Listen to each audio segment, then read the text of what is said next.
তারপরেও যদি অর্থনৈতিকভাবে আমাদেরকে রাষ্ট্রের মাঠ থেকে কিছু টাকা দেওয়া হয় আমাদের জন্য ভালো হয়।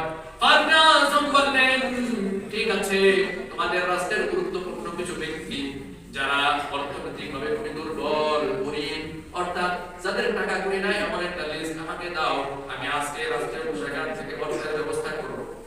100 দরিদ্র মানুষের লিস্ট চাইলেন ফারুক আজম। হিমসের আবত ওয়াইদু আনন্দ মনে গরিব দুঃখী অসহায় মানুষের একটা লিস্ট করলেন। 100 মানুষের ওই লিস্টে ফারুক আজমের সামনে উপস্থাপন করা হলো। ফারুক আজম এভাবে লিস্টটা ডিজাইন করতে আরম্ভ করলেন।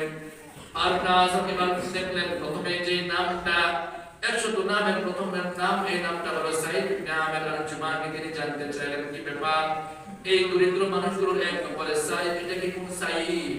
যে সাইদকে আমি তোমাদের গভর্নর হিসেবে পাঠিয়েছিলাম সেই সাইদে নাকি? দুবার জবাব করলেন ও আমিরুল মুমিনিন, আপনি যে গভর্নর পাঠিয়েছেন সাইদ ইবনে আমর, সাইদ ইবনে আমির আল-জুমাহি, তিনি হলো আমাদের এলাকার সবচেয়ে গরিব মানুষ। জিন্দা বলি সুবহানাল্লাহ সুবহানাল্লাহ। আপনারা বলেন তো গাজীপুরের এমপি ধনী মানুষ হবে না গরিব মানুষ হবে? যদিও কম টাকা থাকে পরবর্তীতে আঙ্গুল ফুলার কলা গাছ হওয়ার সম্ভাবনা আছে না নাই? জোরে বলেন, জোরে বলেন। যে দেশের সরকারের পিয়ন 400 কোটি টাকার মালিক হয়, ও মুসলমান খুব বুঝবেন, খুব বুঝবেন। সাইদ ইবনে আমির জুমাহি আল্লাহর রাসূলের সাহাবীর নাম।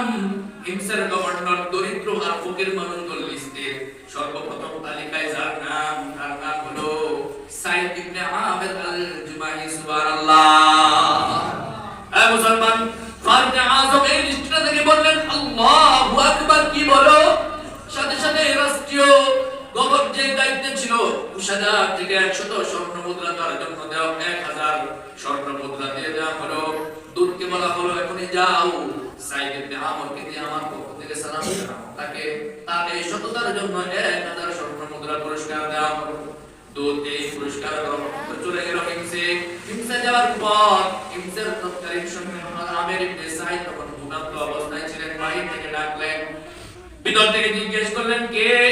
বললেন আমি খলিফাতুল মুসলিমিনের দরবার থেকে এসেছি, আপনার জন্য কিছু হাদিয়া আছে। সাইদ ইবনে আমির আল-জুমাহি দরজাটা খুলে দিলেন। দরজা খুলে দেওয়ার পর দেখলেন হাতের মধ্যে স্বর্ণ মুদ্রা। বলো কি করতে চাও? আপনার সততার জন্য খলিফাতুল মুসলিমিন 1000 স্বর্ণ মুদ্রা পাঠিয়েছে।